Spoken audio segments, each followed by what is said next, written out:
Where do I begin? So I know some of you like to have the bite-sized version, so I'm going to give it to you really quick. I wanted to quit watching this at about the 20-minute mark and the 37-minute mark. I wrote those down. But there were weirdly engaging elements in this episode. When I say weirdly, I mean things that I would totally be down for if they would actually follow through on them. Now, I've seen this show before, or at least I've seen Season 3 and Season 4 several times, and I've kind of gone through Season 1 and 2 back in the day. So I don't think they're going to follow through on these elements, but I can see looking at it why it's like, okay, maybe let's give it a shot, let's give it a shot. What's most interesting about this episode is that it was actually an achievement. No, really.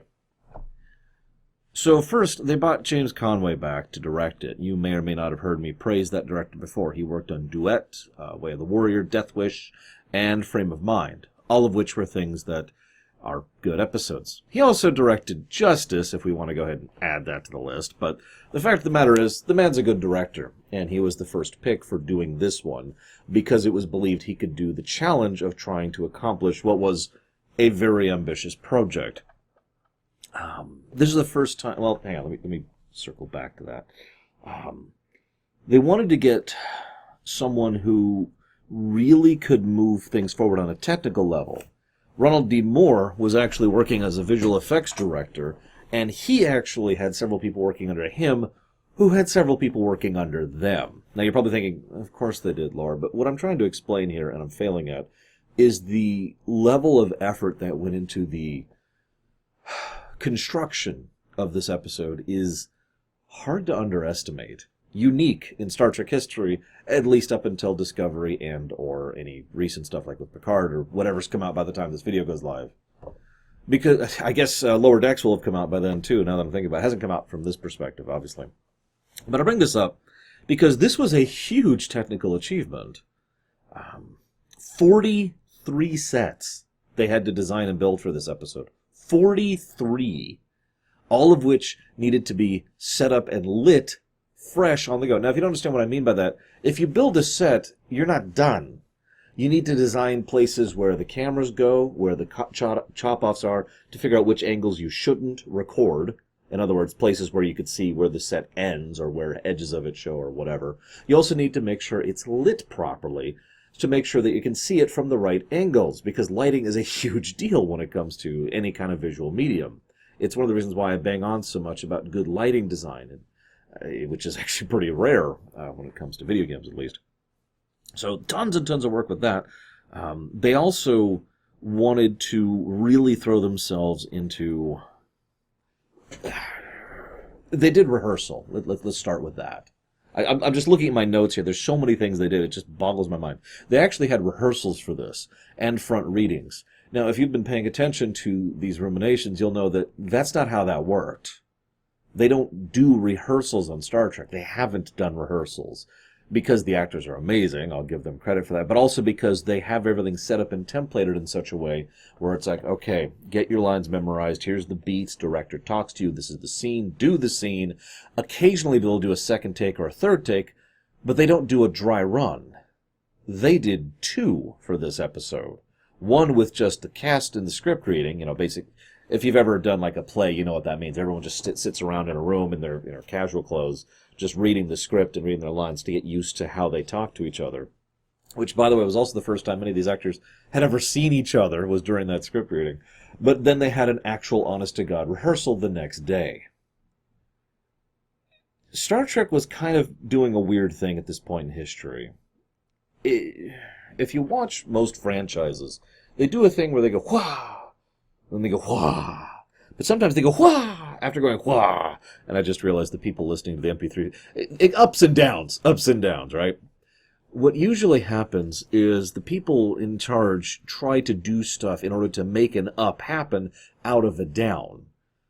Now, I'm explaining this badly, so let me try this in a different manner. When a franchise is waning in popularity and sales figures, a lot of the times they'll try to do something to try and bring interest back. New blood, new show, new game, new book, new developers, new kit, new something, right? Something will be done to try and rejoinder interest, and sometimes, indeed, honestly, most of the time, it works, and people go, hey, such and such is good again. Or, hey, did you check out the new such and such? Probably the example of this would actually be World of Warcraft subscription figures, which go, new patch, down, new patch, down. And then an expansion comes out and they go way up and then they go down again. That pattern is something that a lot of franchises in fiction have experienced for decades. It's nothing new. So Star Trek was on a down. It was still doing good, though. See, that's the key part. You don't wait until you're rock bottom. That's a different thing. That's a rejuvenation. That's taking a dead franchise and making something out of it, which is actually what ended up happening to Star Trek in the end, but that's well in the future from this point. No, at this point, Star Trek was still doing well, just it was on a downswing. And if you actually pay attention to viewing figures and sales figures, if we're being honest, Star Trek was on a downswing from about season 2 or 3 of DS9 onwards. I don't mean that as a mark of quality about DS9. I mean, when TNG ended, we had DS9 and Voyager, and then into Enterprise. And like I said, it's a smooth line down with a couple of bumps here or there. Now, again, no measure of quality, just that's kind of normal and natural for what tends to happen.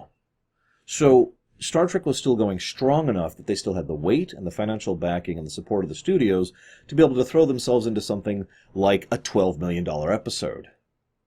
Now, that may not sound impressive, but from what I understand, even adjusted for inflation, again, not counting Discovery or Picard, this is still the most expensive episode ever made in Star Trek history. They really threw a lot of weight into making this thing happen from a financial perspective. I also want to give you a couple of dates to help out here. They started working on and doing the initial production work of this thing in February. Nemesis, Star Trek Nemesis, they started working on that in November, same year, 2001. Sorry, I should give you the date, 2001. I was in college at the time. And anyways, so that's the timeline and roughly where things were at. In fact, they would work on this on Enterprise from about February to about September, which is pretty normal. But to give you even more factoids here, they were working on this specific episode, in terms of actual production and film work, not pre-production, not post-production, just working on it from May 14th to June 19th. That's 36 days. Anybody who's been following my discussions can tell you, I've been telling you about the average time an episode would have of production time. About 7 days is about average. We talked about that with Shades of Grey, where they had an astonishing 3 days, which is nothing. And of course, some of the more extensive episodes of DS9 and TNG both have gone into the tens range. But 36? Then, to continue here, this episode had 300 plus special effects shots. Shots is actually inaccurate. It's closer to 70 shots, but 300 plus special effects that had to be done in post. This is why Ronald D. Moore had people under him who had people under them, because they had to really be efficient about their time utilization in order to make all this work while still looking good. And Foundation was just, they were dying trying to get this stuff done in time.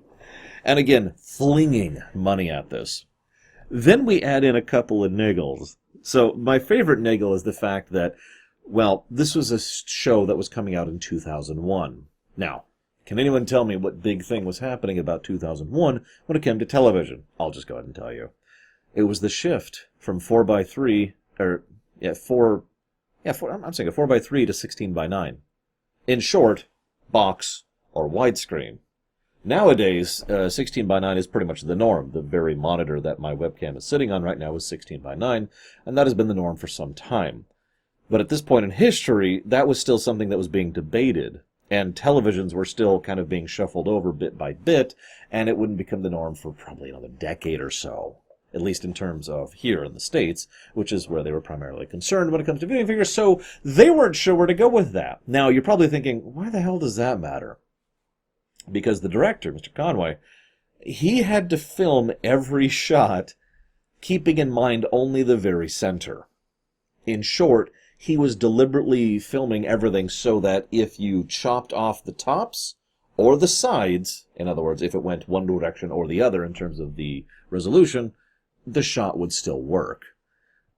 Now, that is also very limiting when it comes to the kind of shots you can construct. And obviously they did eventually go with 16:9 right at the last minute, 3 days before they started doing the final, I forget what it's called right now, the thing where the director sits down and chooses shots to go to the editing room. And so he had to go through and be like, okay, quick, hang on, and try to select and move and make sure the right shots got through that were better for 16:9. So tons of money, tons of people, tons of sets, tons of effects, tons of time. One of the better technical Star Trek directors they've ever had. Conway really is a genius when it comes to technical matters, and that's why I give him so much praise. So why do I have so many issues with this episode? Oh, by the way, they also brought back an interesting cast of people. Vaughn Armstrong, who it's always nice to see, who is actually a very regular veteran Star Trek actor. I've been pointing out his side roles many a time. This is actually the first time he's ever played a human as Admiral Forrest. We also have, they brought back in James Horan. Oh, man, I can't read my own text here. I'm going to say Horan, who is Tosin over on Voyager, or Ikatikla over on Deep Space Nine. He's also a semi-regular side guest star kind of a guy, and he's pretty good too. He plays future guy. We'll talk about him later, don't worry. They brought back, what am I saying? They brought in, oh God, I wrote his name down. Please tell me I got it right here. Sorry, I didn't write this down early, but it's right down here. It's for Saval, right? Ambassador Saval, who is... Please tell me I wrote down his name. There it is. Gary Graham. He's good. I actually like him in general, and I tend to enjoy him basically whenever I see him, so seeing him as Saval was a nice touch. Also, Dominic Keating, which I'm only pointing out because Dominic Keating is one of those actors that I don't see much of, but every time I see him, I like him. And he actually does add a nice little bit of nuance to what is otherwise a fairly flat character of Reed. But then there's the big three. So obviously they need someone big and strong and bold and bearing and dumb and stupid to play Archer. I'll talk about Archer more as we go through this entire series, and especially through this episode. By the way, this is going to be a long one. I have 3 pages of notes. Hang on. 1, 2, 4. I have 4 pages of notes here. Forgive me. Scott Bakula was an interesting choice, but someone who was kind of at a weird point in his career, and ultimately wasn't really considering it. In fact, he turned, well, I don't want to say he turned it down at first. It's more like he was like, nah. But then several Paramount executives specifically looked over the cast sheets and the scripts and reached out to him and said, "You're perfect for this role." I'm going to decide whether I think that's true or not as we go through this. However, I am going to say, based on Season 3 and Season 4, I agree. The problem is, that Archer is demonstrably different from this one. So I'm kind of curious if there's a little bit of politicking going on here with, oh no, this is totally great for you. I don't mean this at all, of course, but I really would like you to take this role so I can get some brownie points and make sure to get this show up and running, because, I mean, we'll have Scott Bakula, right? We'll have the tech cred. Come on, please take the role, God. Then we have Jolene Blaylock. That's an interesting choice. Apparently she really liked the script of this episode, which was the deciding factor for her picking it up. I'm gonna hesitate on talking more about Jolene Blaylock until we get further in. I only want to say one thing really quick. Do we have to do the catsuit? I know, Laura, you're dumb and stupid, but I'm sorry. We see her in plenty of other outfits throughout the course of the show, including in this episode, where she looks fine. She is an attractive woman. If you want an attractive woman, put her in the robes at the beginning of the episode. She looks good in them. Right? The Vulcan robes? You know what I'm talking about, right before she actually joins the crew? But no, we gotta have a catsuit. And it looks really uncomfortable, and it kind of... the way she physically moves is different in the catsuit, probably because she literally has a... what do you call it? A girdle or whatever underneath it in order to... And just the whole thing looks really uncomfortable in general. And I feel that actually hurts her performance at times. This is a shame because I actually liked T'Pol in this episode. I'll cover that more as we go further into it. But that leaves us with the third character. Now, this is the strangest one. In hindsight, this makes perfect sense, but within the confines of this episode, I would not assume that Tucker was the other one of the big three. Now, let me rewind a second. You're probably thinking, Laura, why are you talking about the big three? Now, I don't remember if I ever really brought this up in previous shows, but Star Trek has had the formula of the big three since the original series. Spock, McCoy, Kirk. And over on TNG, it was Riker, Picard, and Data. And over on Deep Space Nine, it was Sisko and... See, now I'm stalling, because it actually kind of changed every now and again over on Deep Space Nine, now that I'm saying that. But Sisko is always number one, and Kira was always number two. The third slot swapped around a little bit. The same thing actually happened on Voyager, with Seven taking the third slot, once she shows up on the show. But anyways, the big three is a fairly common concept in television in general. It's what I talk about when I talk about A-listers, B-listers, C-listers, etc. It's how high a tier of an actor you are relative to your importance on the show. Now, that's mostly political. Can I just say that?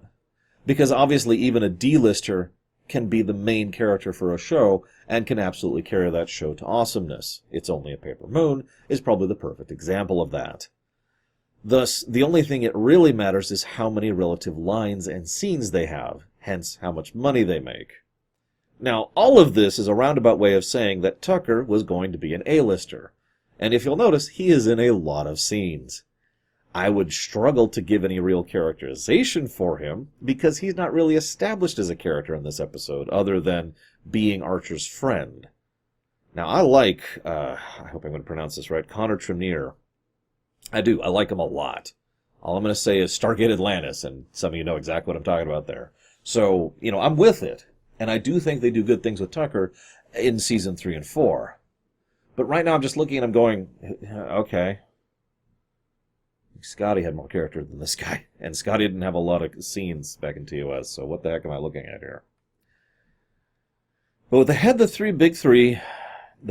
They had James Conway, and they had talented actors and talented creative staff and tons of money and tons of effort. Oh, writing! Right, we need to write the episode. Duh. Okay. Who should we get for writing staff? Well, Braga and Berman were sitting down, coming up with the broad strokes of the story ideas, and Berman came up with the idea of, why don't we just write this ourselves? This was a mistake. Rick Berman... Okay, I know I have a thing for hating Rick Berman, and I don't apologize for it because he's a horrible human being. But the fact of the matter is, I will always acknowledge that he was our scumbag. He was. He was one of the biggest reasons why we got TNG, DS9, Voyager, and Enterprise. Why we got the movies that we got. He was one of the biggest influential reasons, the hard financial reasons, who went to bat for Star Trek amongst all the other producers and all the other executives so that we could have a slot. So we, as in Star Trek. So Star Trek could have a slot at that table. Because when TNG got started, they didn't get that slot. They barely were clinging to just the edges of life.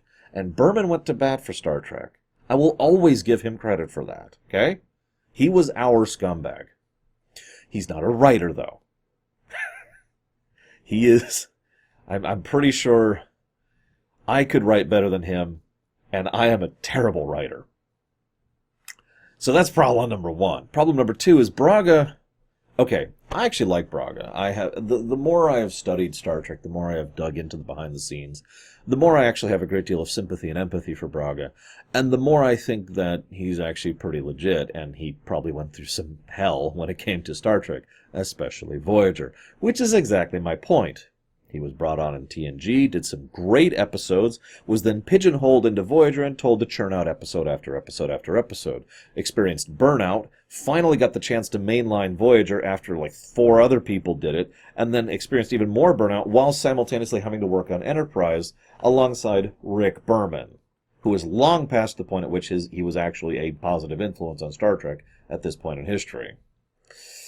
So, yeah, I would not have picked that duo to write this episode. And I keep banging on this point, forgive me, because I really feel if they had brought in a talented writing team, for an episode this big, you need to break this sucker in a croup. But I feel if they brought in a good writing team and really ironed this out, this would probably be exactly what they wanted it to be. Because at every step of the way, everyone involved in this, the director, the writer, the producer, which is also the writer, most of the cast members, the visual effects members, the design people, the actual executive producers, everyone said the same thing. We want this to be the biggest and the best Star Trek pilot ever.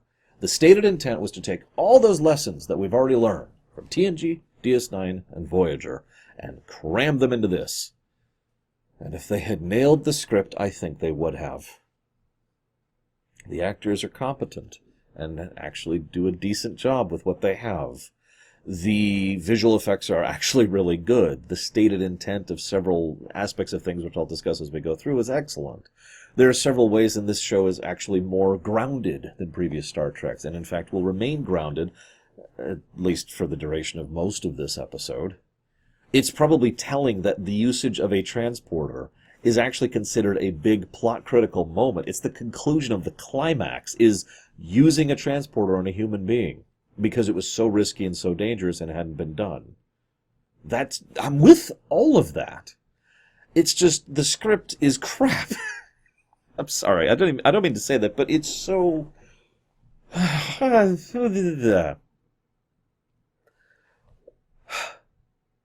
Let's talk about the episode proper. So, what's the very first thing this episode does? Well, the first thing it does is it establishes one of the key points that the writers wanted. They wanted there to be conflict with the Vulcans, and they wanted to establish the Klingons, because the Vulcans and the Klingons are the two biggest Star Trek races. Okay, you know what? I am completely with that. I am. And I will explain both of why as we go further into this. Not right now. Hopefully I'll remember to do that, because sometimes I forget these little things.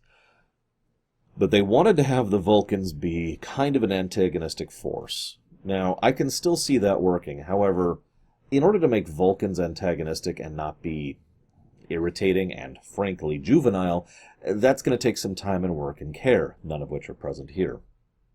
So the first thing we see is Ambassador Pointy, an actual racial slur, although somewhat a mild one, put by young Archer. Okay. The very next thing we see is a Klingon crash landing on Earth. Now, I'm gonna go ahead and pause for a second to talk about something called suspension of disbelief, okay? Now, suspension of disbelief is something that exists with fiction pretty much regardless, because precious few fiction, very, very rarely, is there fiction where this is not necessary to some extent.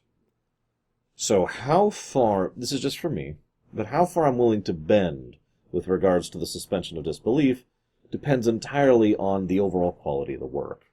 And that's really what it boils down to. I like it, therefore I'm willing to bend more. Shrug. I think I've made this very clear over many years of analyzing fiction on the internet. That means, by total contrast, when I am not with a work, I am substantially less willing to bend. To wit, so our good Klingon friend Klang has just stopped off in Rigel X, or Rigel 10. I don't think they actually say it in this episode, so we'll just call it Rigel 10, because it's Roman numerals. And having stopped off at Rigel 10, which is this whole little established base thing, I'll talk more about Rigel in a bit, he then is attacked and chased by Suliban to Earth, where he crash lands on Earth. Now, I don't know if you guys are aware of this, but space is fairly large, and Earth is not in the direction of Kronos, which is a bit of a distance. This is one of the reasons they're considering sending the Enterprise after Kronos, because the Enterprise is a fast ship, Warp 4.5. And thus, that's a bit of a trip. So, how exactly, how did we get from point A to point B here? This is never addressed or explained, and of course it never will be, because it's one of those, because plot moments. Now, I know what because plot feels like. As a writer, who is a terrible, awful writer, I know exactly what it feels like to be like, well, I need these three mages to be together. This is an actual thing. I was just thinking about this last night. I need these three mages to be together. But I don't want to just because plot that. So what I did was I sat down and started figuring out exactly how I could get these three people, one from Pakistan, one from Brazil, and one from the United States, in order to interact with each other, how they could meet and how they could coordinate. That became part of the backstory that I was developing and helped to inform part of the storytelling. I don't think Berman and Braga did that. I think they were just like, Rigel's nearby in interstellar terms, and they're here. Sure. Either way, he crash lands and runs off through the cornfield. And this is where I'm going to start. I'm going to be yo-yoing on this episode so much, so forgive me. I'm actually completely with the approach to the intro, if not the actual logic of the scripting. We've got what looks like a completely ordinary farm, the kind you could go drive out right now and see if you happen to live here in the States. And a guy with a shotgun, kind of, just with an energy, a pack, so it's a plasma shotgun, okay, or a plasma rifle or whatever. But it looks like an actual rifle, we're kind of in the in-between stance. And he's just wearing normal clothing. And he's got a silo. And there's a Klingon running through the field. I'm actually with all of this. Again, kind of establishing that point. And one of the things I like most about the idea of Enterprise being before they had all of that tech and all of that advancement and all of that infrastructure, all of that advancement, all of that everything that would form the Federation, even as of TOS's era, which was still the frontier. But it was a frontier with a lot of backing. The Federation was a galactic power by TOS. Whereas here, the Federation doesn't even exist yet. That'll be Season 4. So I'm with this concept. The episode also does several things very smartly, very quickly. We establish the Suliban being capable of squiddling under the door. And we establish that the Klingon get shot and is like, oh, fluff, fluff, fluff, which, I know this sounds like a strange thing, but for Star Trek fans, the fact that the Klingon barks at the farmer, Mr. Moore, haha, is an extremely important plot point. It means we can't understand him. Now, as we'll find out later, this is because this is actually first contact with the Klingon. Surprise! But for someone watching this show for the very first time, it very quickly establishes that the universal translator is not in play, which it's not. There is no universal translator. There are translating algorithms which take time and effort to work, and a translating expert which is brought on the ship specifically for this, but that's it. Again, good point. I'm with that. Then the intro plays. When I was watching this with my mom the very first time on the TV, I can picture it. I can picture the room. I was tired. I was working full-time to put myself through college, and I was tired all the time, but I still made time for these little moments with my mom. And so we're sitting there watching. I'm tired. I'm leaning against the thing. The intro stopped, and she just gets up out of the chair, and I'm like, what? I'm out. I'm done. Mom. She was actually just grabbing a snack, but she wanted to make the demonstration of this. This is the intro. All right, hands up. How many of you like the intro of Enterprise? How many of you don't like the intro of Enterprise? No judgment either way. I'm going to go and say two things about it, and I'm just going to move on. Well, three things. So thing number one, if you mute it, I like it a lot. I really do. It's an excellent visual intro. A little long, but it's still very good from a visual perspective. So credit on that front. The second thing I want to comment on is Archer's theme, which if you recognize is actually a remix of which I use for my intros for my Enterprise videos. Archer's theme works a lot better for that intro than whatever the hell the name of that stupid song is with lyrics that I can't think of right now. You gotta have faith. That song, psh. Seriously, I'm sure most of you have actually seen the YouTube video. It's the Enterprise intro, but with Archer's theme. But if you ever just watch it, mute it, and just play a copy of Archer's theme yourself, which is a little bit of a different take from the video I just referenced, it works so much better. In fact, I would give special praise to Dennis McCarthy, who I've been up and down on when it comes to opinions over the years, for doing an excellent job with Archer's theme. It's a good song and works very well for this. And they decided to go with generic sitcom episode music. This brings me to the third thing I have to talk about, or fourth, or whatever we're up to now. Near as I can tell, this is speculation, but near as I can tell, this was part of a deliberate push in order to expand Star Trek's audience base, to try and cast the net further out to grab more people. Now, that is not necessarily a bad idea in its own right, but it is also very easy to get it wrong. See Mass Effect 3 for an example of this. And this is not the only thing they did. Some of you probably remember, this was not originally called Star Trek Enterprise. In the middle of Season 3, I believe, is the first time they finally actually started calling this Star Trek Enterprise. It was just called Enterprise. In fact, I actually know people personally who, when this was coming out, were confused as to what this was, and if this was a spin-off, or an alternate universe, or whatever, right?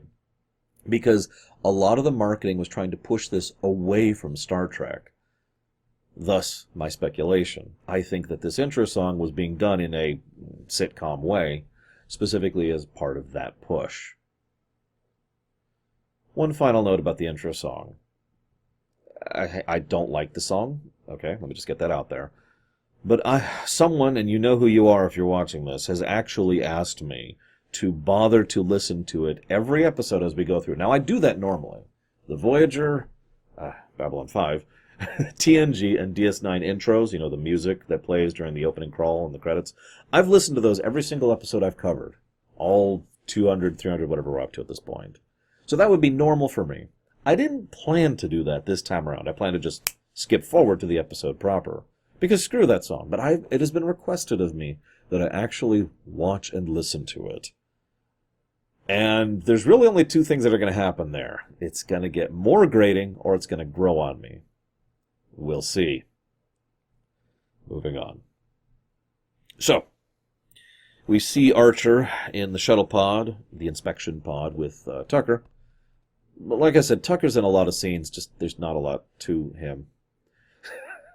And they're inspecting the ship, and the first thing we see is that Archer's in this kind of coat with a little bit of an informal button-down jacket. Kind of like what I'm wearing, actually, funnily enough. Random thought of the day. I kind of wish they'd kept that costume style. I mean, they have the Enterprise formal uniforms, and those are fine. I mean, they're not great, but they're fine. I personally prefer the DS9 late uniforms. You know, the ones with kind of the gray and, you know, what the TNG uniforms evolved into, basically. But the uniforms are fine, but I kind of wish we had more of a casual usage of clothing in this show, because, well, they do that in this episode, and it works really well. Not only does it add a weird layer of believability to it, but it also helps to keep things grounded. How often do you see Picard wandering around in jeans and a t-shirt, basically? And yet we see Archer in several scenes dressed just in completely normal clothes. And Hoshi and Tucker and so forth and so on. And I think it helps. Again, this isn't really Starfleet yet. I mean, it is. You know, it's the fleet. It's the beginnings of it. But that's exactly my point. They're not there yet. And I think that adds to that overall tone. My opinion. We'll see how much they do that going forward, because I know they don't really do it much by the time we get to Season 3. So, we also see two other things that are established very quickly and efficiently. First of all, that Warp 4.5 is very fast. As an aside, I like that as well. Obviously, you know, how fast is depends on where you are in history, right? Like right about now, being able to cross the Atlantic in a jetliner is like, yeah, okay, it's normal. But imagine that about 100 years ago, right?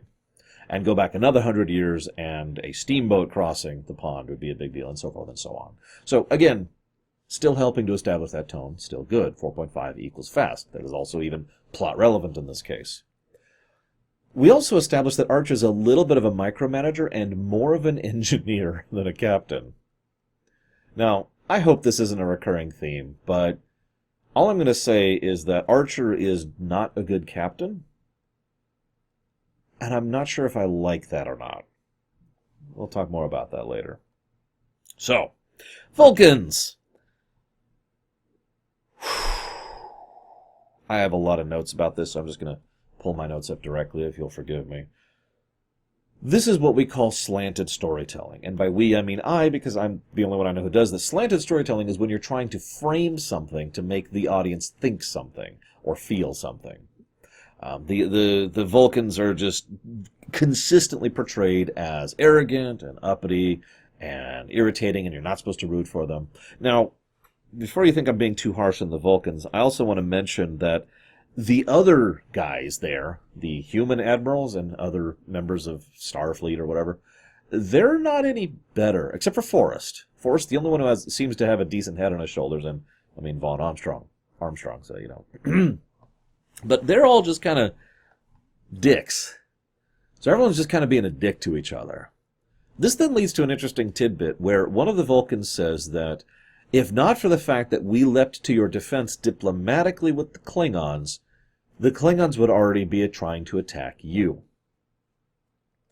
Archer then completely ignores that and charges in and just tries to get off moralizing because they're going to execute, that is to say, you know, pull the plug on the Klingon.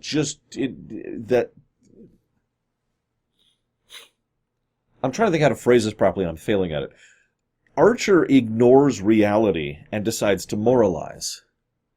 Now, I want to like that, but I don't. And you're probably thinking, Laura, what is there to like that about that? Because he's prejudiced. Archer is prejudiced against the Vulcans. This is established in literally the first shot of the entire show. And he himself admits it twice in this episode. So he is obviously inclined to be a dick to them. What irritates me is the way it is portrayed, as if Archer is in the right. That's kind of aggravating. I mean, Archer literally outright threatens T'Pol with physical harm. I want you to imagine walking up to your military ally and saying, I'm holding myself back from beating your ass right now. What? The politics of this situation are also surprisingly complex and intimate and are completely unaddressed.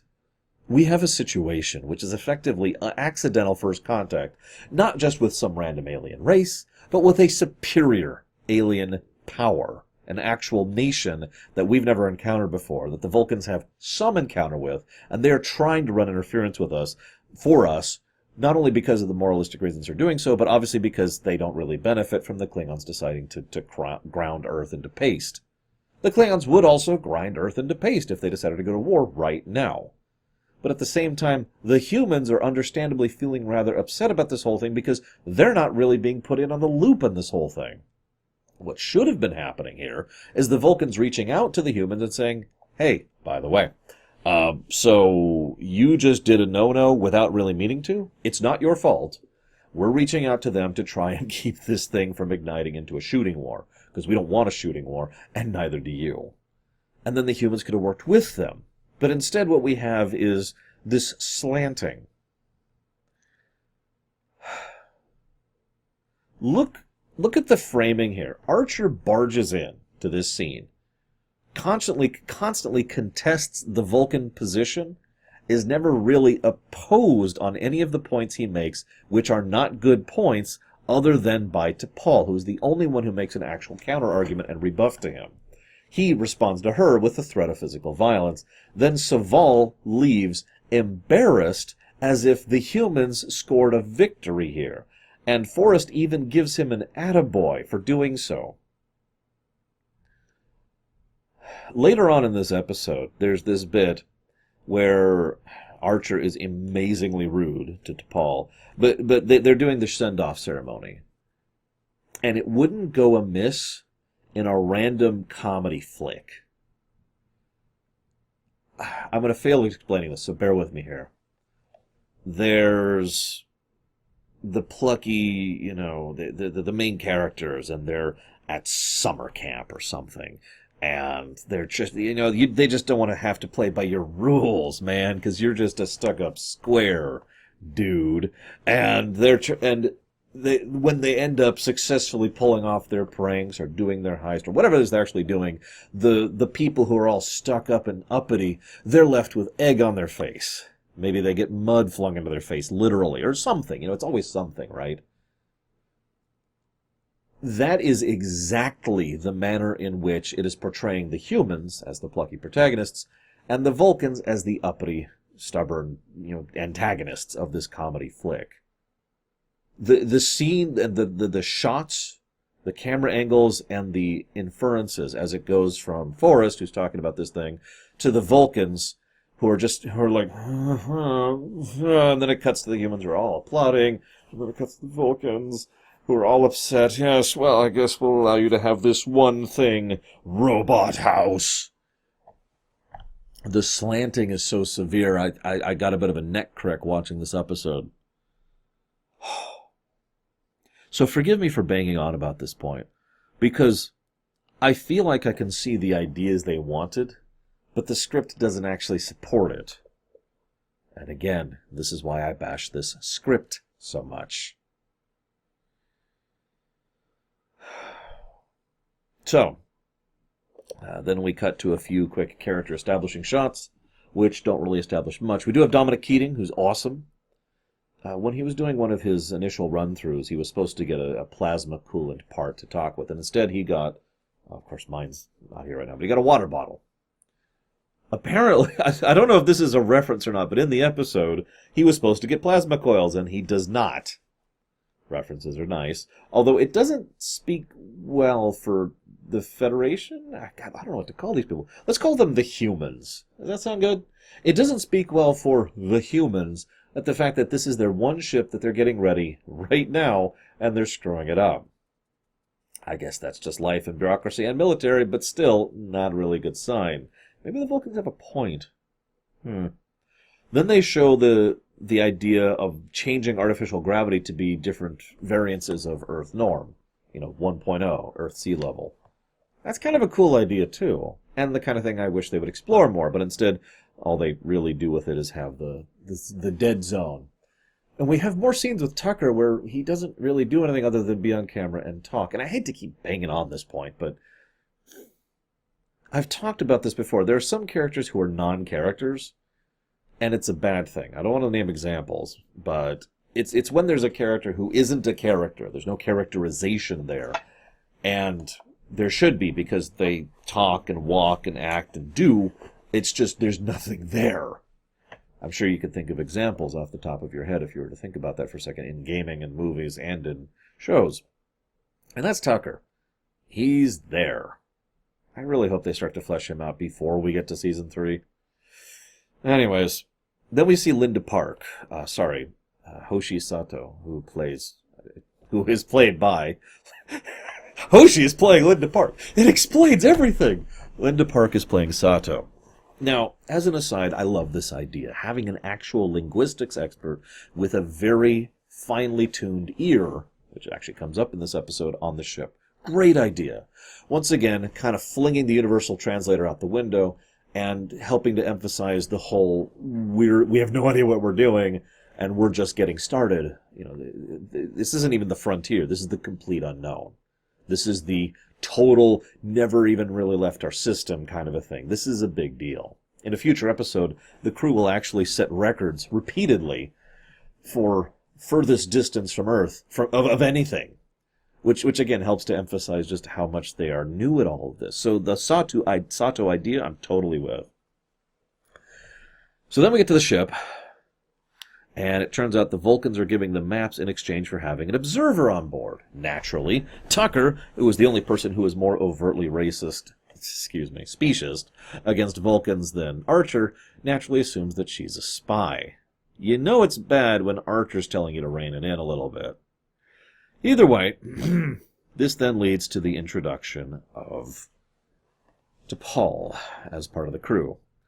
I have a note here in my notes that says, am I the only one who remembers that they're allies? Still, hear me out for a second. I'm not against the idea of them being so antagonistic to the Vulcans, and T'Pol in particular. Why? Because Archer is speciesist, prejudiced, and they're new at this. This is political. Let me rephrase that. This is a matter of political intrigue. This is two spacefaring nations who are ostensibly allies, but their relationship has been very iffy for a long time. And the Vulcans are aware of more of the greater galactic community than the humans are. For example, the fact that not only do they know who the Klingons are, but they had enough pre-existing connections with the Klingons to already reach out within a day in order to try and smooth over things diplomatically. That says a lot for how much the Vulcans are already aware of the galactic community. The humans are not. And you can kind of see how this relationship is something that, honestly, I'm actually okay with. In fact, one of the themes of this episode, which is terribly presented because of bad scripting, is the idea of humans being the kids and Vulcans being the adults. Now, the Vulcans have been bad parents up till now, in my opinion. In fact, one of the biggest key points of the entire episode is this bit where Tucker yells at T'Pol by insisting that we need to be allowed to fail. Because, in my opinion, that is what a good parent should do. They should allow their children to fail. Within reason, with safety nets, to prevent the actually bad from coming to pass. But what the Vulcans have been doing has been far more helicoptering. Being a helicopter parent. No, no, no, no, no, no, no. No, no, no, no, no, no. You stay here. You stay here. You do this. And several of the lines of dialogue that T'Pol in particular give make it seem like what the Vulcans are trying to do is convert the humans to Surakism, or whatever you're going to call it. You know, the very ideas of logic and that as their, let's call it what it is, religion. And the whole clamping yourself down and emotional control thing that the Vulcans practice. So I'm kind of with this idea, just not the execution of it. And again, we'll see how this goes going forwards. So, then we see Porthos, who is a dog on a spaceship. Back up, back up, back up.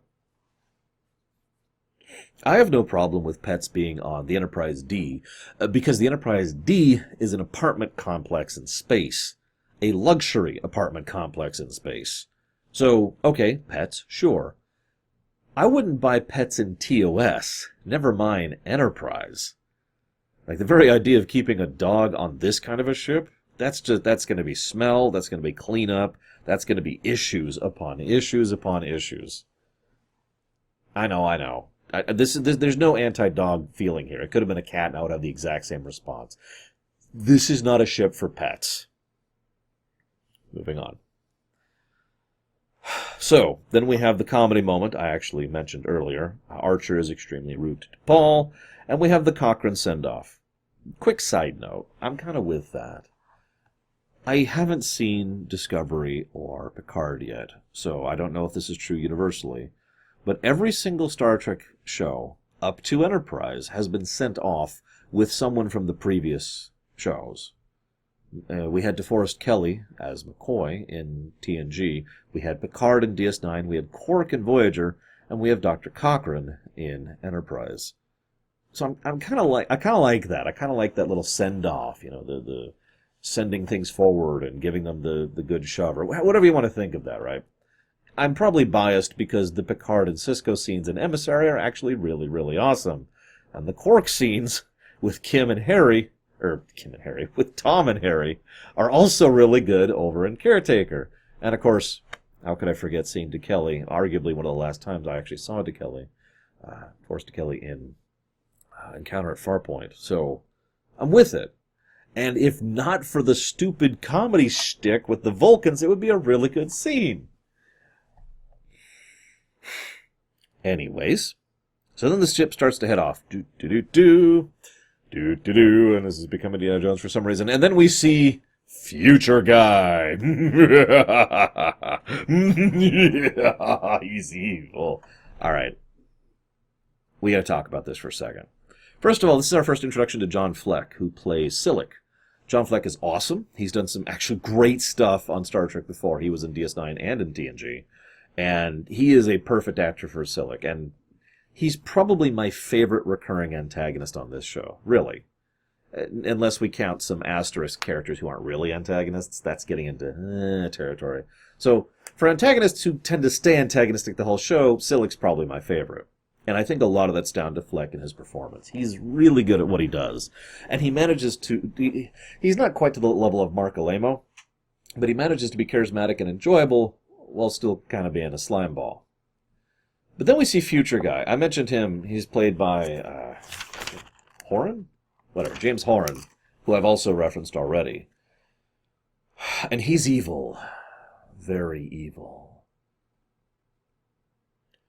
The last time I looked into Enterprise was many years ago. It was actually for something completely unrelated. I think it was for a Voyager thing, so it's like 6 or 7 years ago at this point. And at that point in history, there wasn't really anything for Future Guy. So I actually had this joke in the back of my mind. I was going to say, let me tell you the big in-depth lore of Future Guy. And I was just going to sit here quietly for several seconds. Turns out there is a little bit of something that has since been revealed. So hear me out for a second.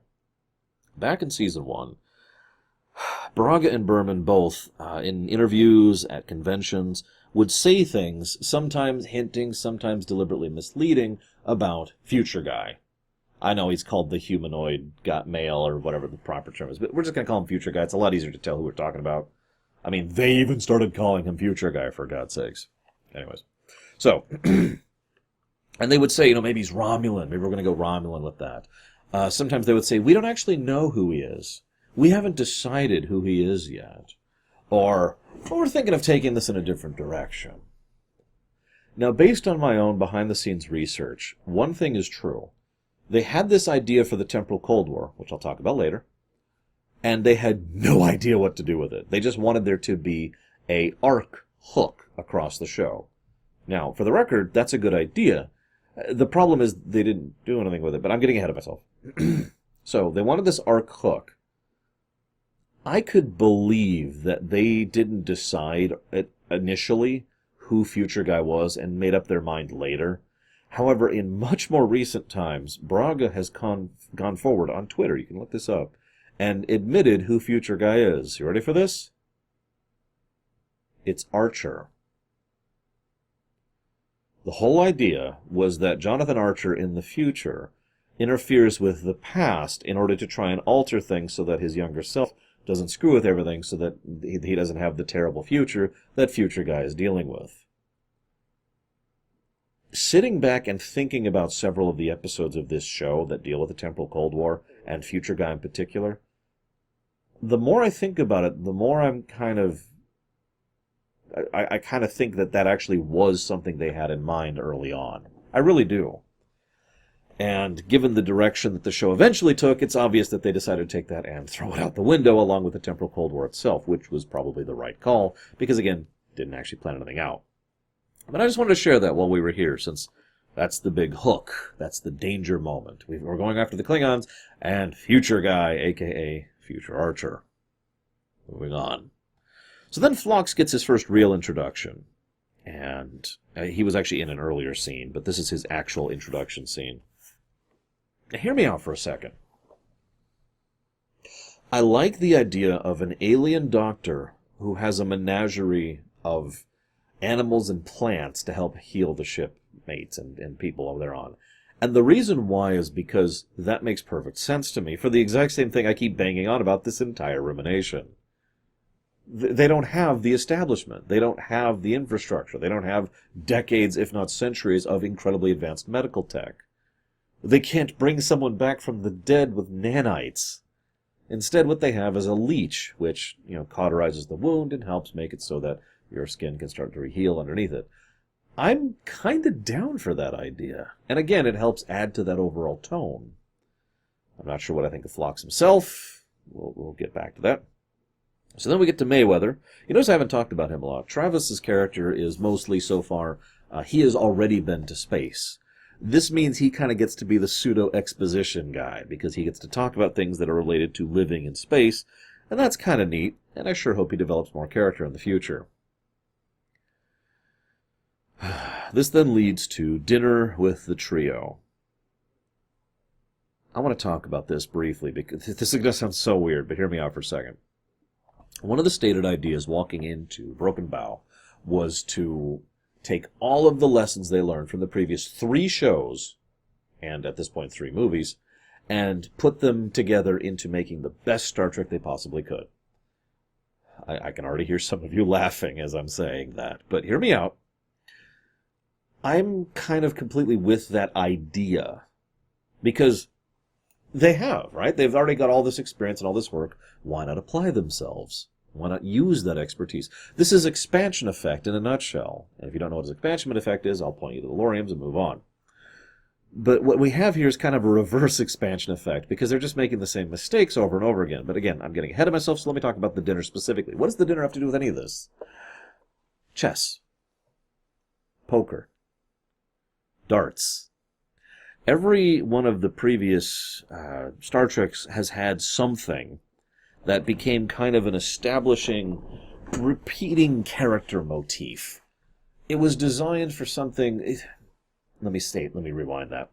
In all of these cases, the way it was utilized was as a way to develop and establish character, to really have characters interact with each other, and to see them bounce off each other, and just to be down-to-earth, people talking to people scenes. Originally, Originally, the poker scenes were added to TNG as filler, and it became a regular character element as we went through, as I discussed during the TNG Ruminations. The dartboard served a similar function. It was just like, yeah, let's throw a dartboard in, why not? But then that became a regular element of several characters, most notably O'Brien and Bashir. I don't know if chess ever was designed to be that over on TOS. I actually haven't covered TOS yet from my perspective. I'm doing all of Enterprise first, then TOS next.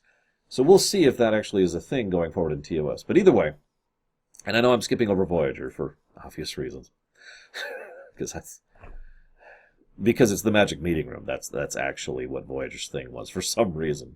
But in all of these cases, that's where characters would interact with, just to be characters. So, dinner. The difference is this time they clearly planned it out in advance rather than just kind of stumbling into it and turning it into a thing. And I'm pretty sure this is Braga's idea in particular, because Braga was the one who actually took poker over on TNG and turned it into a thing. In fact, he made an entire episode centered around a poker game. Cause and Effect. Remember that one? It's one of my favorite episodes. So, does the dinner actually work? Yeah.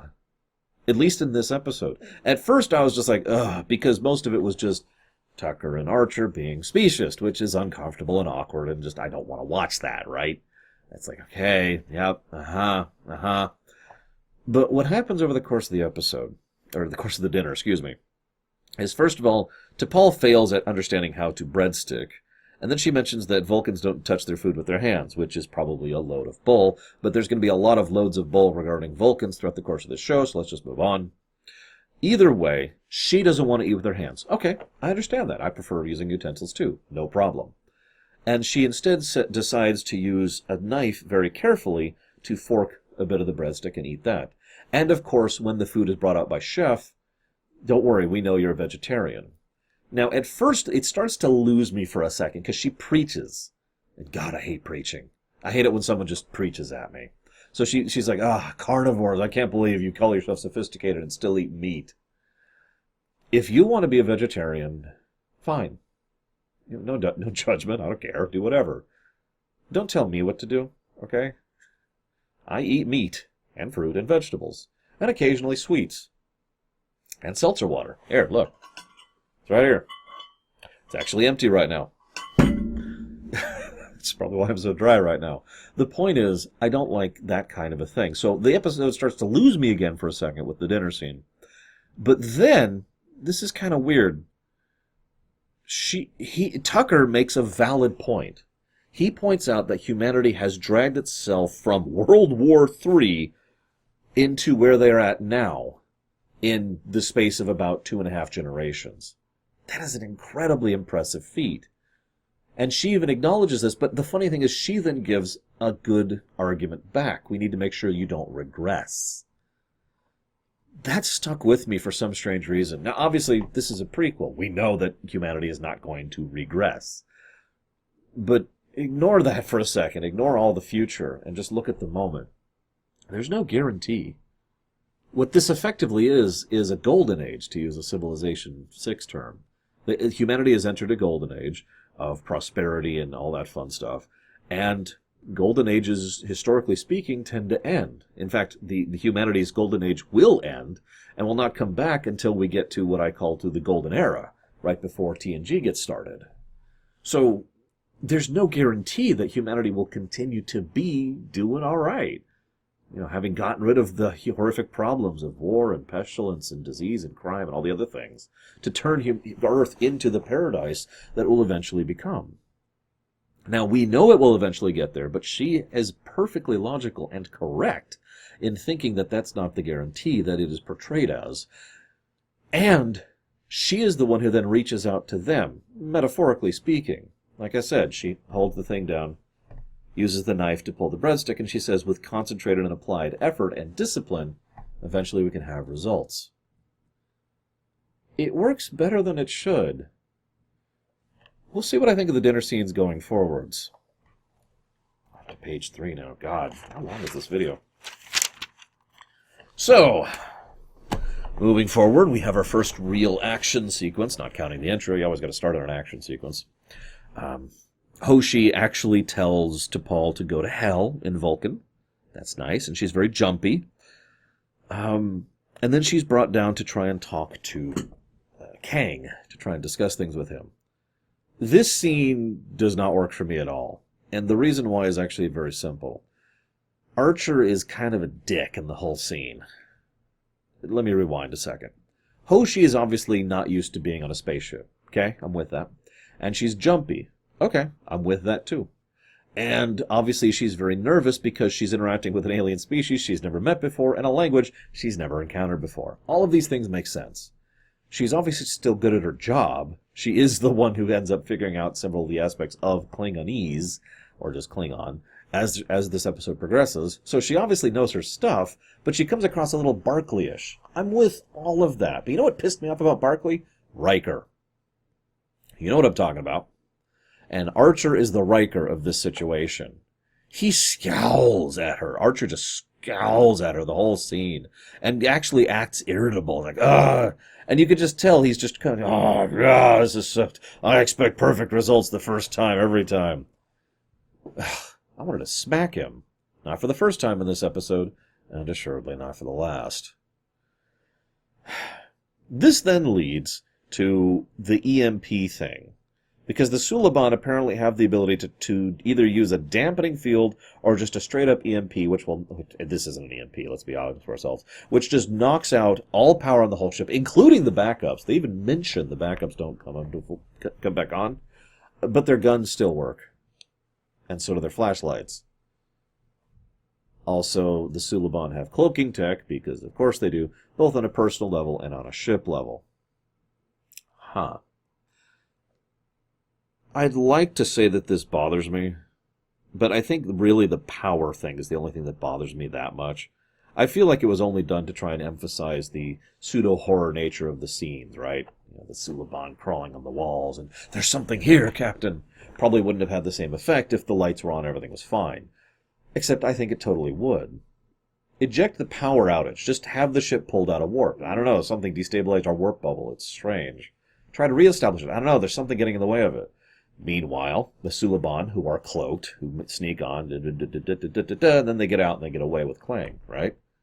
I think that would have worked a lot better, personally, because it still emphasizes the key point here. The Suliban have superior tech, if inferior numbers. You'll notice we do actually successfully kill one of the guys who comes on board, because there's only like 3 of them on one dinky little pod. And, of course, this helps to get the point of them having future tech involved. So, again, I'm kind of with it. Anyways.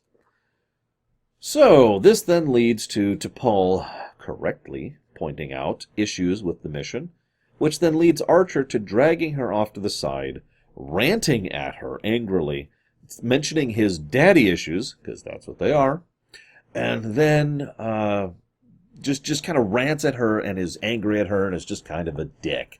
And this leads me to why Mum and I put this show down originally. Archer. He's not likable. At least not at this point in the show. Now, I will freely admit I legitimately like the Archer we get by the end of Season 3 and throughout Season 4. I have rewatched those seasons several times for a good reason. But the Archer here, in my opinion, is not likable. Now, a character does not have to be likable, but when it's your main character, the main character you're playing as and interacting with all the time, they need to move out of that unlikability very quickly. We'll see if Archer manages that in Season 1 and Season 2. I don't know. Like I said, I barely remember these episodes. But by memory, I just looked at Archer and was like, God, you are just an unmitigated dick. I do not like you. This then leads to Tucker headbutting with T'Pol, still no characterization, and T'Pol going ahead and sharing info. Now, a couple things. First of all, the system they're going to is Rigel. I'll give you that one episode. That's pretty clever. Now you're probably thinking, huh? Or, if you are a bigger Trekker/Trekkie than I am, you're thinking, oh yeah. See, Rigel is actually a very recurring system/species, which is mentioned many times in basically all the other Star Treks, tracking all the way back to the original series in the Doomsday device, or the Doomsday Machine. I can't remember what it's called. But Rigel has been a recurring element of Star Trek for a really long time. It's often listed as one of the 4 closest systems to Earth, along with Vulcan and Andoria, and I can't remember the name of the third one, but it's the pig people. Anywho, we'll cover that in Season 4. So Rigel being the place that is so close to Earth, relatively speaking, and the place where he was interacting, okay, sure. Good job, episode. Hear me out for a second. Some of you may remember I was doing the Lore Runner version of Voyager all the way back in the day, and by popular vote, you asked me to not do that. I say popular vote, it was the popular vote at the time. I have no idea if the audience of now would want me to do a Lore Runner rewrite or not, but at the time, you guys voted for me to stop, so I did. In Enterprise, I'm not going to do a whole rewrite, because I do these months and months and months in advance. From my perspective, it's June. No, it's not. It's July. God, it's July when I am recording this very episode, which will be going live in April of next year. So I don't really have the opportunity to pull you in the same way. But, at the same time, I'm kind of curious if you guys would be interested in that. I would absolutely love to hear your guys' rewrites of Enterprise as we go. Legit. There's one gentleman who was doing kind of a headcanon rewrite of TNG as we went through that, and I was delightful. It was delightful to read through his comments as we went through. But here's my first rewrite. We know, thanks to something that Picard mentions during First Contact, the episode, not the movie, that First Contact with the Klingons was disastrous and led to conflict. We also know that in the first episode the Klingons were introduced in, which is Day of the Dove, over in TOS, that they have had hostile interactions with the Klingons basically since word go. The idea of this leading to that hostility makes perfect sense. It doesn't actually lead to that hostility. In fact, that hostility will not come forward until Discovery. But I love this idea of the fact that this mission, which Archer insists on doing, which humanity is thrusting for, and the Vulcans finally let the reins go just a little bit, is the mission that leads to conflict with the Klingons, which eventually leads to actual warfare. I love that idea. And that would be my biggest rewrite. Because, see, one of the things I like most about Archer is that he sucks at his job. No, I mean that sincerely. He is not a good captain, he is not a good diplomat, and he sucks in a fight, and he doesn't have an ounce of charisma. And I like that, because it really helps to emphasize that tonal point I keep getting down to, that they really are pushing the edges of the map and are amazingly unprepared for what they're getting into. I would have had this, if I was rewriting this, I would have this be a constant tonal undercurrent for almost every episode, culminating in the Xindi arc. Just showing over and over how humanity is utterly unprepared for any of this, which is why the Vulcans have been holding them back, and then trying to find some kind of in-between ground between, screw it, we're going to do it anyways, and you can't do anything whatsoever, and trying to find that middle ground being a recurring element in the background of the first 2 seasons, until finally something actually bad happens, which I've talked about many times. That would be the weapon. The Xindi weapon. The one that carves a nice big line into Earth and kills many, many people. Now, actually bad has happened, and now they got to deal with it. But by that point, they would have strengthened themselves and gotten more used to what they're doing, and formed stronger bonds with the Vulcans, to the point where they would be more ready to deal with actually bad. Because, I'm telling you right now, if the Xindi sent that thing now, that's game. It's over. Anywho, so, they have these really cool coats. I like the coats that they have. I kind of want to buy one.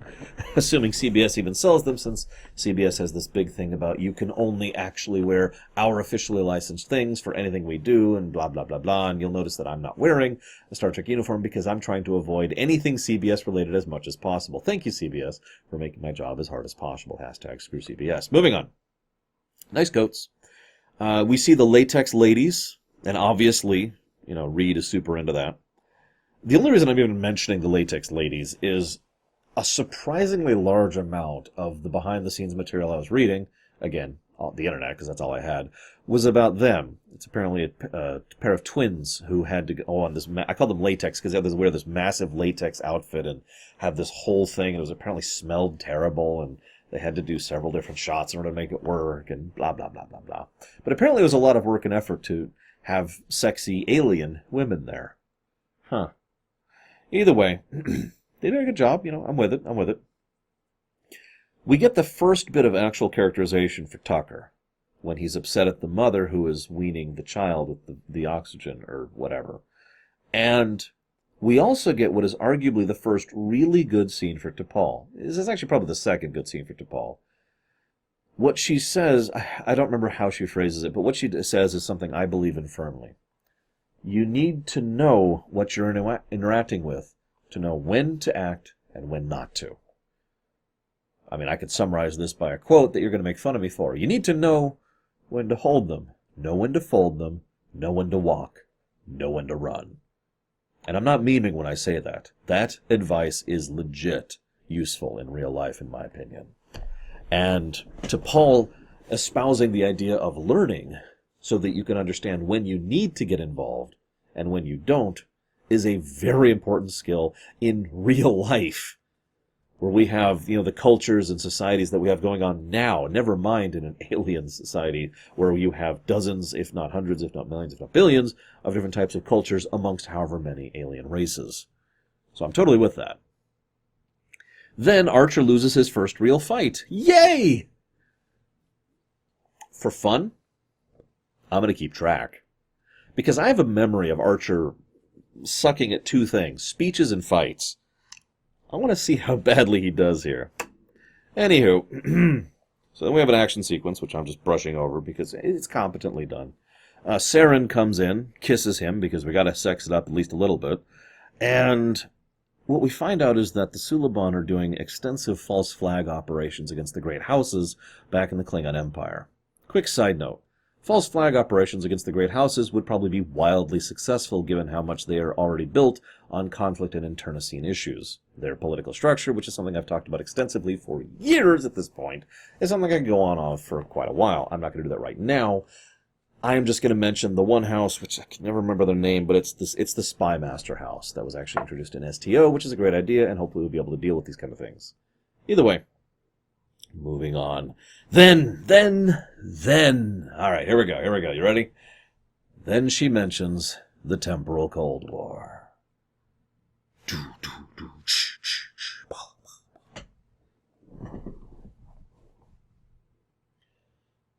So, I love the idea. I do.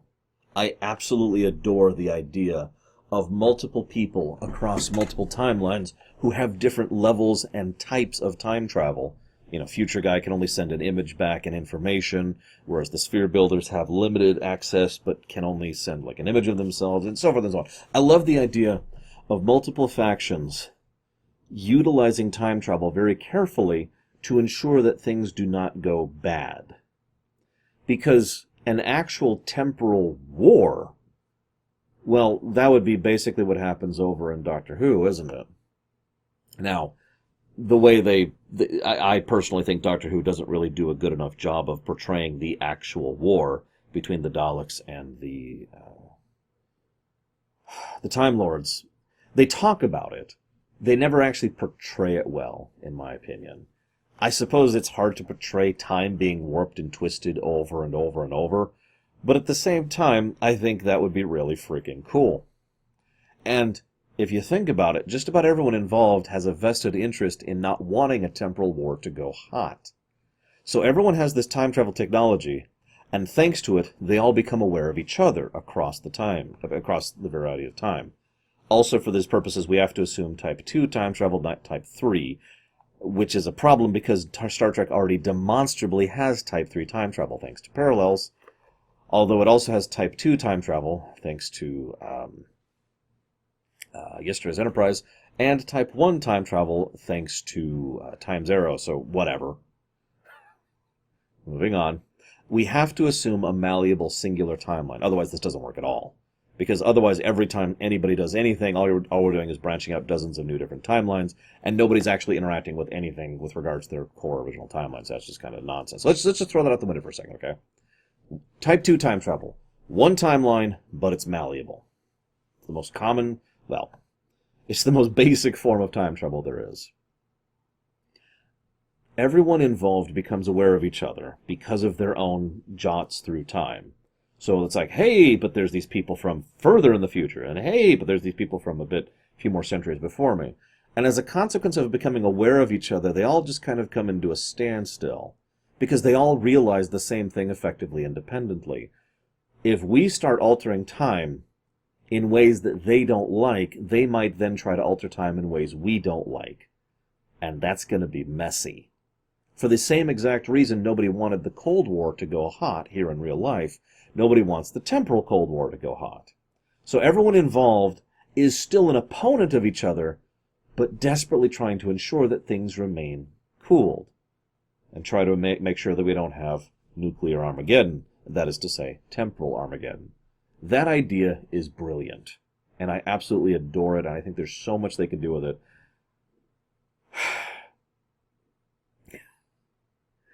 Everything I have read from a behind-the-scenes perspective has told me the same thing. They had that idea, and that's it. In fact, from what I have read and understood, they only had 2 of the factions written at this point, of what is probably, I think, 6 by the end, something like that. And those 2 are, the Future Guys group with the Syllabon and the Cabal, and I can't think of his name, the Federation guy, Starfleet, from the future. That's it. Good guys, bad guys. And they didn't map any of this out, and they didn't design any of it in advance, and they didn't really know what to do with it. And if that sounds familiar, it should, because all I have to say to that is Maquis. Once again, the Maquis were a great idea. Okay, let me rewind that a second. The initial impetus for the Maquis is actually really, really dumb, but at the same time, I love the idea of the frontier force of former Federation members who are fighting in a way that goes against the Federation ideals, in direct conflict with people that the Federation wants to be at peace with because the Federation is so peace-licking, boot-licking stupid that they're willing to sell out their own people and innocent lives, specifically in order to maintain a peace treaty that the other side isn't even maintaining. All of that I'm with. But of course, what did they do with the Maquis? Now, DS9 did some stuff with the Maquis, but even on Deep Space Nine, as I complained about, going through the DS9 Ruminations, they kept being like, and then there's the Maquis. No, it's not actually them. And then, oh yeah, we need to wrap up something. Kill off the Maquis. Okay, there we go, cool. And Voyager basically did nothing with them. I think there were, I'd say, 3 episodes of Voyager which really addressed the Maquis as a thing, and that's it. And if that sounds familiar, well, here we are. And this is another reason why I can demonstrably say, this is me giving proof to my earlier statement, that they didn't learn the lessons of the previous shows. That they had the ability to come up with ideas, but not follow through on them, and that carried forward into Enterprise, and in my opinion, that's one of the biggest nails in the coffin that terminated this show. This really could have been one of the greatest Star Trek shows, and it really could have been the revival that Star Trek needed at the time. I believe that, legitimately.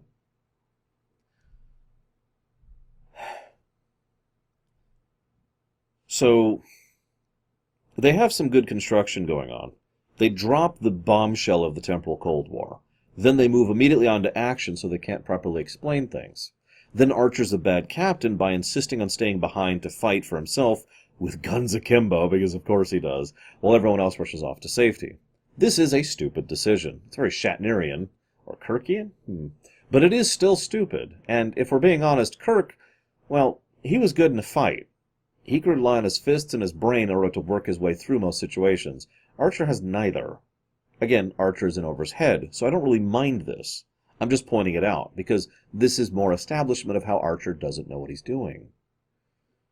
This then leads to the decon chamber.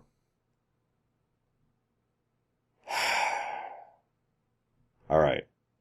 Up till now, as much as this episode has kind of yo-yoed back and forth in quality, overall I would call this positive. This is not going to be a lamentation, obviously. You can see the background.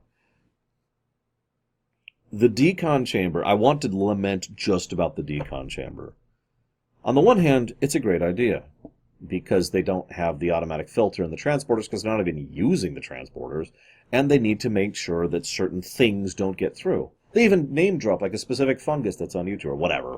So you need to check each other and stay in the decon chamber. Okay, yeah, I'm with that. Do you have to get down to your skivvies and have super long, lingering close-up shots of both of them, by the way? I feel like this was how they got away with this. They're like, don't worry, we'll show him off and her off. That'll make it okay. So we got to show off both sexy bods. And, I mean, Jolene Blaylock is plenty attractive, and frankly, I wish I looked like Mr. Trenier. But what the crap is this nonsense? I know. Sexy has always been a part of Trek. I always keep repeating that to remind people of it, because as much as I am a Puritan, no thank you kind of a person, the fact of the matter is, this goes back to TOS, as we'll be covering alongside this. But in my honest opinion, this is stupid. Because the decon chamber kind of is the other dinner scene thing for Enterprise. It's a bit where characters get together to talk and hash out character moments while sexily rubbing gel on each other and getting near naked, being able to see both nipple and bulge for both her and him, respectively. Nevertheless, what really pisses me off is this is probably the best character interaction between T'Pol and Tucker in the whole episode. I know, right? Because he makes the point I've already made to you. Humanity needs to be allowed to fail. The whole helicopter parenting, all of that, that's this scene. This is when that really comes to the foreground, and he calls her out for it directly. She then spends the next period of time effectively changing her mind. Okay, I will assist. And I like that attitude, because it's not about I'm going to do it for you, and it's not about I'm going to prevent you from doing it, both of which are in her power, by the way. Instead, what she does is she helps. I'm with that. We then have a shot of Jonathan Archer in his underwear and his bulge, and I wouldn't call attention to it again, except this shot goes on for several minutes, and it's really obvious, because the shot makes sure that it's always in the camera. I don't really want to look at Scott Bakula's junk. For those of you who do, here you go. It's like 37 minutes in the episode, something like that. There's other ways, guys. Come on. So, this then leads to the in-universe acknowledgement of what I've been telling you up till now. And this does help things a little. Archer is specious. He is prejudiced against the Vulcans. This is when that really comes to the forefront in character. It's been obvious out of character, but, well, to be perfectly blunt, sometimes characters are written a certain way because their characters are, and sometimes they're written that way because the writers want them to be in that manner, if you understand the distinction. And this could have just been easily an example of bad writing. Oh, the Vulcans suck because the Vulcans suck. They're the antagonist, therefore they suck.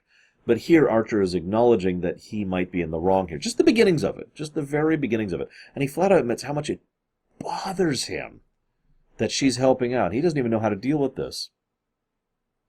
This then leads to the big dramatic scene where it's like, yes, everything's going to be awesome. And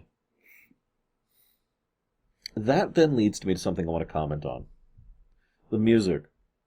This is the first scene I even noticed the music in. Because it's wallpaper, because that's what they wanted. I've actually already talked about this over on TNG, Voyager, and Deep Space Nine. The wallpaper era of music. This is interesting because there are several songs by Dennis McCarthy which are very good. I already pointed one out, Archer's theme. But I just point that out because, once again, we have the wallpaper music thing, and honestly, I don't have anything else to add about that, so let's just move on to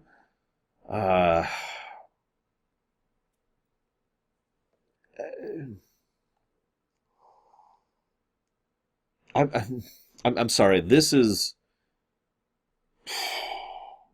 when things kind of go bad.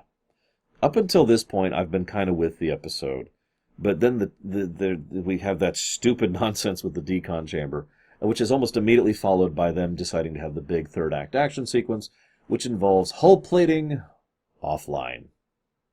Now, as I already talked about in last week's episode, where I was talking about the lead up to this, I just realized I'm going to cover the cage yesterday, aren't I?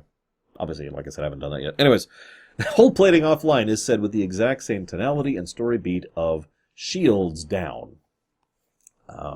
Later on, the hull plating comes back on, like the magnetic plating comes back. That's neat. Woo! Okay. I've already complained about that. But what really struck me is in that scene where they were taking the damage and the shields went down, I realized that Archer is Janeway. Hear me out for a second. I actually like Kate Mulgrew as an actress. I like her acting. She's an excellent actress, and I love a lot of her roles. And I think half the reason I enjoy Janeway is because of Kate Mulgrew. It's also interesting that while the writers themselves could never come up with any characterization for Kate Mulgrew, her own presentation ended up lining up with my own headcanon for how I liked her, because apparently she was just pushing that out in her acting, and I just picked up on that, right? Cool, with it. But the problem with Janeway is twofold. First of all, she was the captain, and as I've said many times, she shouldn't have been. But second of all, and more importantly, she was always right. Don't pull it technically. You know what I mean? She was always in the right. She was doing the right thing, and even when it seemed all logic and reason and her own crew were telling her something else, she always ended up doing the right thing, and it always ended up being correct. Because she's the hero, because the writing staff and the creative producers insisted, because they're moronically stupid, that we, the actual fans, could never accept a female captain unless they emphasized over and over that she was flawless and perfect and right. This, in my opinion, is the biggest reason why Janeway fails as a captain, as a character, to be perfectly blunt, because she was always right. And now you see why I'm comparing her to Archer. Multiple times in this episode, Archer decides to do something that is stupid. That goes against logic or reason because he is bullheaded. Now remember, as I said earlier, I'm okay with that as long as that leads to failure. Archer needs to fail so that he can learn, so he can grow. But what we have, and that will happen, by the way, over in Season 3. Let's just go ahead and say that. But what we have now is straight up Janeway. Random decision-making because they're the captain and they're right, and they always end up being proven right every single time. I don't know if the rest of Season 1 and Season 2 is going to bear that out, but that'll be interesting to watch. So then, Travis Mayweather, or Merriweather, what a stupid name. Sorry, I can't think of his name. Travis. He's not stupid. I'm upset at the show in general, because what happens is the trained pilot who is teaching them how to use the pod, who can probably fly the pod, doesn't for some reason. Instead, they send the chief engineer and the captain. What? I know that's a bit of a Star Trek cliche, but this is extensive even for Star Trek. And as I pointed out before, at this point, my suspension of disbelief is completely shattered, and I'm just not willing to give the episode any flack whatsoever. Slack, not flack. I'm giving it plenty of flack. I'm giving it no slack. English. This then leads to them being a dick towards T'Pol a couple of times, and at one point he says, that sounds like concern. I'm surprised you're having... Isn't concern an emotion? No, Archer, no. Concern is not an emotion. Data showed concern. You arrogant, ignorant prick. Smack. So, this then leads to Reed coming up with this magnetic weaponry which will cause the ships to dissipate, which is actually a cool idea, and phase pistols. Okay, cool. I'm actually with that. That's about as much of a characterization Reed gets this episode, other than being horny, so I'm with it. We then cut to the pod, where Tucker is like, I'm not sure how to do this because I'm not a trained pilot, I'm an engineer. And credit where credit is due. What they do then, from a directing perspective, is they cut back and forth between loud action on the ship and quiet personal action as they're infiltrating the station. Let's call it what it is. That's cool. Also, Hoshi on the earpiece detecting where oh my god, Tucker is when they're escaping. That's actually a nice touch. And it leads me to something to comment on that once again leads me back to the whole lore runner rewrites thing. T'Pol is a good commander. Now, I've talked about the role of the commander several times, and I've kind of distinguished it very vaguely from the role of a captain. A commander is the one who is good tactically. They're the ones who know who to put where, when, and how in order to maneuver through a hostile situation. Commander. Riker shows that several times. Shelby shows that back in Best of Both Worlds. When he is allowed to actually do something, Robert Beltran as Chakotay is a good commander. Kira is an excellent commander. Worf flits in and out of being a good commander. And what we see here is T'Pol is in fact a good commander. But as I was watching this, I just realized slowly that she was actually effectively being a better captain, too. And that got me thinking. What if this whole thing leads to this big disastrous conflict with the Klingons, which leads to, 2 seasons worth of background auxiliary, border skirmishes kind of a thing, and the Klingons becoming more aggressive and fighting amongst each other as well as others, and maybe doing a whole thing where they're so stupidly trying to seek out honor, and they're doing it individually, so there's no unified Klingon front. It's just 50 different houses all doing stupid things, which is proving very disastrous. Have Archer get kicked down. He becomes the first officer. T'Pol becomes captain. See, the problem here is you're probably thinking, well, hang on, that's completely against everything. But at the same time, I think I would be okay with that. Ignoring the fact that T'Pol is demonstrably a better captain and commander than him in this episode, there's also the fact that she would represent the ideal, the Star Trek ideal, wouldn't she? Hear me out. Do we want a ship crewed entirely by humans who are proving that we can do it, or how about a ship crewed by humans run by a Vulcan who are united in their purpose? Do you see the direction I'm going with this? Obviously, this is the very beginnings of this. The Federation doesn't exist yet, but that ideal, IDIC, could actually be something they could start to develop here with her being the one in command. And obviously there's going to be conflict there, because duh, so we have personal dramas already set up at the gate. I don't know. Feel free to tell me I'm a moron. It's just something that occurred to me as I was watching, because the episode does a good job of showing her thinking on her feet well, and being good in a crisis multiple times. This mission was a success because of T'Pol like 8 times in a row. I'm just saying. Then Tucker argues with T'Pol for some reason. Then we have Silik and Archer. Archer's just kind of roaming around. At this point, I don't think he really has a plan, because he's a moron. And honestly, I think he really was thinking to just have them leave him behind. T'Pol says that flat out to Tucker, and I agree. I think that was his overall goal. I will sacrifice myself for the sake of my ship. This is not the last time Jonathan Archer will do this. So, and by the way, that is a mistake. A captain should not actually do that. See Doomsday Device for another example of this, but anywho. So, Archer interacts with Silik. It's a good scene. Silik, of course, talks to him and says, "You're not really a threat to me, but you should leave." Archer says, "No, I'm also not only not going to leave, I'm going to actually provoke you by mentioning that I know more than I should, and thereby present myself as a threat to you." Silik then attacks him. Some bullcrap happens, and Archer manages to live through that several times. And then Archer runs away. This is a weird scene. It feels like a first draft, if I'm being honest. The only credence I'm willing to give the scene at all is that Archer probably didn't think Silik was actually going to let him leave. Which, debatable? I don't know.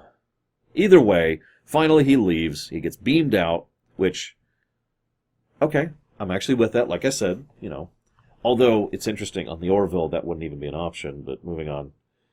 Then they go to Klingons, and they have first contact with Marek, and Archer admits his prejudice against Vulcans, and he's going to try and move forward. She stays on the ship. He gives a terrible speech. The end. Okay, cool. One last thought. There's a bit earlier where he remembers something his dad said, which is, you can't be afraid of the wind. This then leads pretty much immediately into the scenes where T'Pol ends up being more helpful to the crew and to the mission, and to humans in general. I pretty much automatically took that as the wind being the Vulcans. They are the thing that's going to help uplift us and take us forward, and we can't be afraid of them because they're here for us, and blah, blah, blah. And I kind of got that vibe and was with it right up until the end where he finds out that there's this horrible death plasma storm, but we can't be afraid of the wind. What? And so the line falls completely apart for me, and the episode ends on a face-palming note. And I have to bring this up, because when I have discussed Enterprise back in the day, I can think of 8 people personally who I have discussed Enterprise with. All of them brought up how much they hated that line, and how much they wanted to smack Archer for the stupidity of it all. Yeah, and this is why Mom wanted to put the show down, and I had to talk her out of it. Because while the episode kind of drifts in and out, and there's some good ideas, and there's some good stuff here and there, and then there's some bad stuff, it was mostly an average episode of Voyager. But then that's the part it ends on. We have barely managed this mission, and we're staying out here on our mission, okay, and you can't be afraid of the wind, let's go into an ion storm. What? I actually know 2 people personally who put Enterprise down after this episode because that was the last straw, basically. What did you think of it? How long have I been talking about this stupid episode? Hang on, let me look at my thing. So, it's been a little bit. No wonder I'm tired. God, I need to go to bed soon. I hope you've enjoyed my thoughts, such as they are. I'm pretty sure future episodes will be shorter than this. After all, they won't be double length. And hopefully I won't have as much to dissect. Either way, I'll see you guys next time. Oh God, the wind! No!